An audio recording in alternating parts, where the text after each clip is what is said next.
Hi, I'm Sandra Parker. Do you spend more time in what if than what is? I want to talk about anxiety.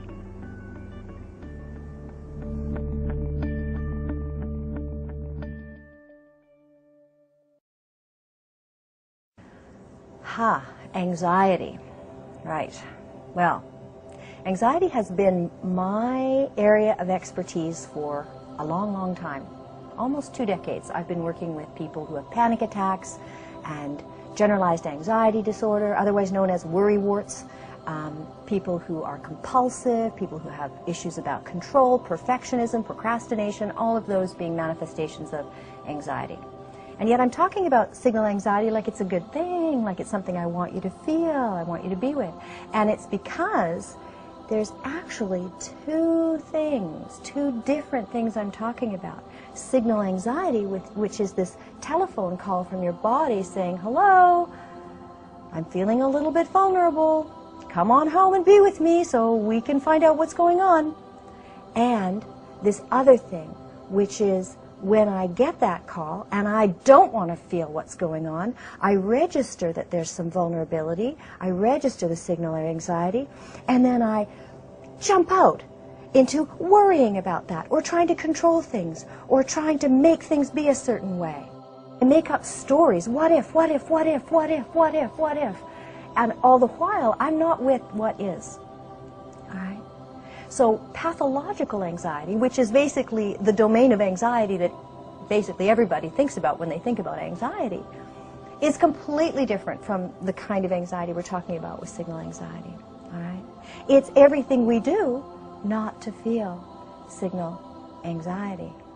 Right? Everything we do in the domain of worry and control. Right? And so when people come in to see me with anxiety problems, they're not coming in to see me, at least to their knowledge, to tune in to signal anxiety. In fact, they're quite horrified when I say that they need to start feeling anxiety. They're coming in because these anxious defenses against the feeling of signal anxiety are now jamming them up. All right? They're worrying too much. They're not getting any enjoyment out of life. They're unable to go out into the world because they're avoiding activities, situations, people, because they're afraid that they're going to experience this signal.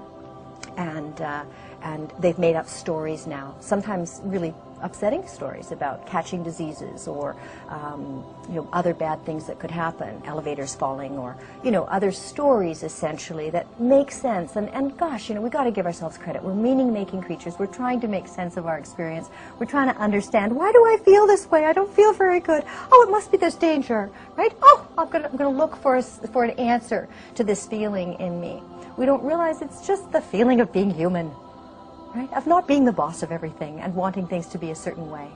This terrible, horrible, awful, wonderful, brilliant, amazing fact that we are vulnerable organisms and have the ability to actually be aware of that, right? And in abandoning ourselves in that experience, now we come up with these very frightening stories that keep us very busy. And people often say to me, well, why would I frighten myself? It's such an unpleasant experience, right? Why would I do that? But it's because the hope in a worrywart is that if I worry and ruminate and think about it enough, maybe I can somehow make it not happen. So there's some hope here that I can figure out a way, right, to not ever have to feel those signals anymore, right? So there's this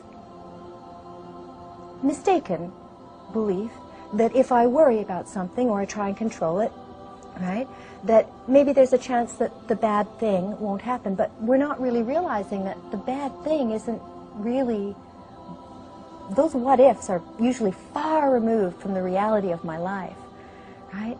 They're long shots. They're often, very unpleasant but unlikely events that I'm now fixated on.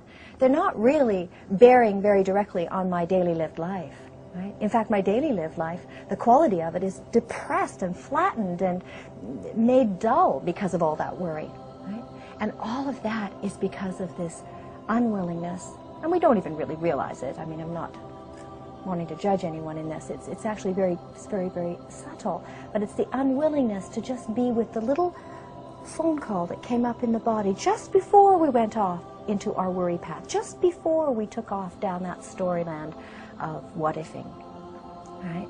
And so to just come back to the moment before you started ruminating about that, right? Just before you went off into that, you know, story about catching some illness or somebody not behaving in a way that would be okay. Just before that happened, there was something that happened in your body that needed your attention, right? If we can just be with that, and that's what my work is to help people approach that, even though it's very, very hard to do.